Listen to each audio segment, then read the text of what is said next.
Steve introduces himself as the narrator of his epic tale in the Overworld, the biggest sandbox in the universe. As a child, Steve yearned for the mines but failed. He grew up unhappily selling doorknobs until he remembered his passion. Steve dares up to explore the mines again, finding two mysterious artifacts that open a portal to the Overworld. The Overworld amazes Steve, allowing him to create anything he can imagine. He builds multiple houses and enjoys his new life. Steve tames a wolf named Dennis with a bone. They become inseparable companions, building masterpieces and partying with animals. Malgosha captures Steve and Dennis, seizing the Orb of Dominance to pillage the Overworld for gold. Steve and Dennis escape with the orb. Steve sends Dennis to Earth to hide the powerful artifact under his waterbed.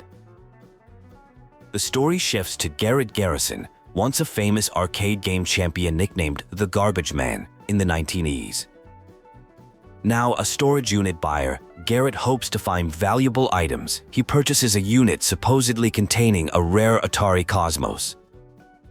Finding no Atari, Garrett trashes the unit in frustration. Daryl, the auctioneer, suggests the real treasure is inside his heart. Garrett discovers something mysterious in the storage unit that causes him to scream in shock. The scene changes to a woman and boy named Henry moving to Chuglass, where she has a new job at a potato chip factory. Henry visits a store where he meets a self-important man offering life advice for money, who notices Henry's cologne and breakfast pizza. A philosophical discussion about simplicity versus complexity, suggesting that sometimes one piece can be as impactful as many, despite what others might say. Someone gives life advice about teamwork and winning before a student heads to school, requesting they leave the pizza behind. Henry enrolls at a new school, where Vice Principal Marlene overshares about her recent divorce, while welcoming him as their first new student after poor rankings. A financially struggling teacher who works multiple jobs introduces an art assignment featuring a still life with fruit. Henry's creative drawing is criticized by the teacher. Classmates mock his jetpack design, challenging him to prove it works. Henry demonstrates his jetpack, causing a major accident that damages school property, including the mascot Chuggy. Garrett arrives at school as Henry's fake uncle, where Vice Principal Marlene flirts with him awkwardly. Henry laments that his jetpack failed despite correct calculations, worried he cost his sister her job. Garrett and Henry discover mysterious objects with instructions warning never to combine an orb and crystal, which they promptly ignore. Henry and Garrett explore the mine shaft until Natalie and Dawn find them. The orb suddenly activates, pulling Henry forward. The group struggles with the powerful orb, leading to a chaotic tumble that transports them to a strange new location.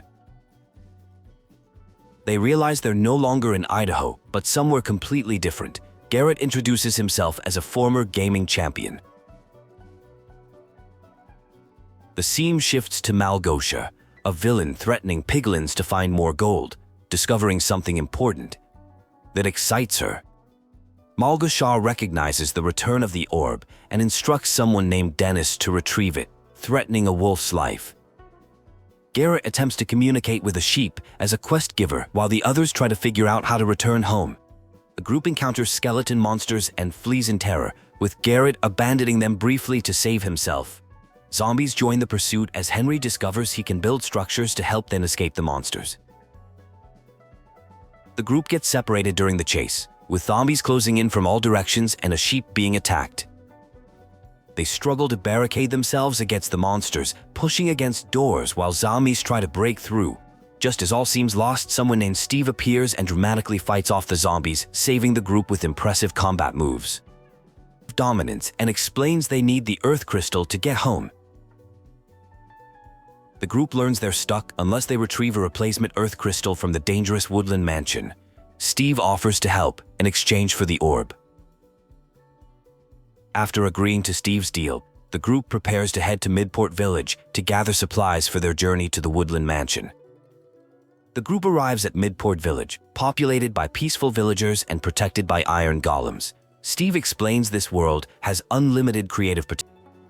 Malgosha orders General Chungus to take warriors, retrieve the orb, and kill the newcomers. Chungus distributes limited netherwort to prevent zombification. Steve describes the path to Woodland Mansion, while Dawn worries about Henry. Tension rises between siblings as Henry feels he might belong in this world. Steve shows his weapon stash with TNT, diamond armor, and magical items. Garrett accidentally wastes an ender pearl, while Henry creates an impressive tot launcher. Garrett secretly confronts Steve, demanding diamonds from the redstone mines in exchange for the orb, forcing a dangerous detour to their journey. Piglins led by Chungus attack the village, targeting the group to retrieve the orb for Malgosha. Steve recognizes Chungus as a former dungeon companion. An intense battle erupts as the group fights off the piglins. Dawn and Natalie show surprising combat skills while Henry and Garrett work together against Chungus. After narrowly escaping Chungus, the group flees toward the ramparts with Garrett boasting about saving someone during the chaotic battle. Natalie refuses to leave Henry behind during a village attack. Dawn convinces her they'll reunite at the Woodland Mansion, urging her to find the map guy. The group discovers elytra wingsuits and takes flight toward the mountains, splitting up when piglins attack. Steve guides them with his unorthodox flying techniques. Hog riders pursue the group. Steve orders a full man sandwich formation to navigate through a narrow tunnel while being chased. The group falls, but Steve attempts to cushion their landing with a water bucket. Meanwhile, Natalie and Dawn spot the map guy floating away. Marlene shares details about her divorce during what appears to be a date, while elsewhere, Garrett demands answers from Steve about the piglins. Steve reveals the villain is Malgosha, a piglin queen whose dancing dreams were crushed, causing her to denounce creativity and seek the orb to black out the sun. Malgosha punishes General Chungus for failing her and unleashes her ultimate weapon, the Great Hog, ordering it to find the roundlings and retrieve the orb. Natalie laments failing to protect Henry, while Dawn sympathizes about adult responsibilities. They encounter a wolf that turns out to be Dennis, Steve's pet. The group discovers the redstone mines where Steve collects diamonds. Henry feels betrayed by this detour, while Natalie could be in danger at the mansion. The Great Hog attacks, forcing them to flee in mine carts through a creeper farm.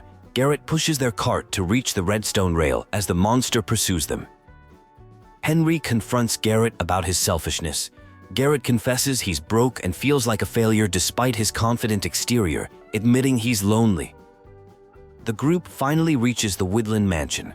Steve explains it has 3 floors, with dangerous axe-wielding vindicators on the first level.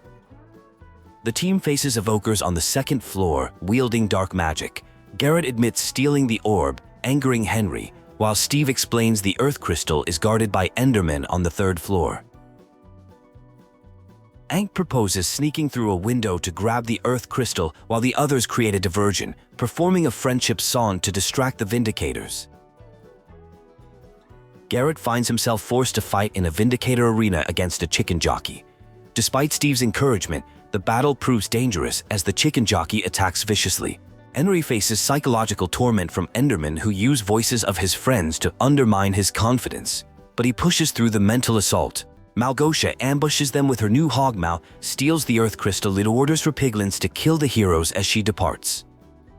Garrett sacrifices himself to hold off the piglins while Steve and Henry escape, telling them to save Dawn and get home. After crash landing, Henry reunites with Dennis the Wolf and Dawn. The emotional reunion is cut short when they witness the beginning of the Great Darkening. The group resolves to retrieve the orb from Malgosha to stop the Great Darkening, vowing to fight for Garrett and save the Overworld. Henry leads the team in crafting weapons and armor, forging iron ingots, boots of swiftness, and diamond gear to prepare for the final battle. Malgosha rallies her piglin army to attack Overworld villages, burn homes, and destroy everything the inhabitants have created. The team launches their attack with iron golems. When Malgosha realizes they've come for the orb, she sends the Great Hog to stop them. Steve confronts Malgosha while Dawn commands wolves to attack the Great Hog. Henry races to reach the orb as the battle intensifies. Henry nearly falls to his death but is saved by Garrett, who survived using Steve's water bucket trick. Together they retrieve the orb. An emotional farewell conversation takes place, with one character reluctantly saying goodbye while the other tries to convince them to stay. Henry decides to return to the real world despite its constraints to create things anyway. Steve respects his bravery. Steve has a heart-filled goodbye with his companion, encouraging them to go change someone else's life as they changed his. Steve sings an emotional farewell song to Dennis the wolf, showcasing their deep bond as they prepare to part ways. Garrett and Henry share a meaningful goodbye, with Henry inviting Garrett to join them in the real world as friends. Henry makes one last attempt to convince someone to return to the real world, suggesting they bring their creativity together. A musical celebration begins with lyrics about imagination, crafting, and feeling alive, highlighting their newfound joy and freedom. Steve describes how Dawn quit her real estate job. She and Dennis bring joy everywhere, while Natalie now teaches self-defense skills. Henry successfully completes his jetpack project, impressing students at school as the musical celebration continues. The story concludes with Steve returning to his old home, introducing himself to the new resident Alex, who mentions finding Steve's old chest in the attic. Rock, I thought I would wait till the sun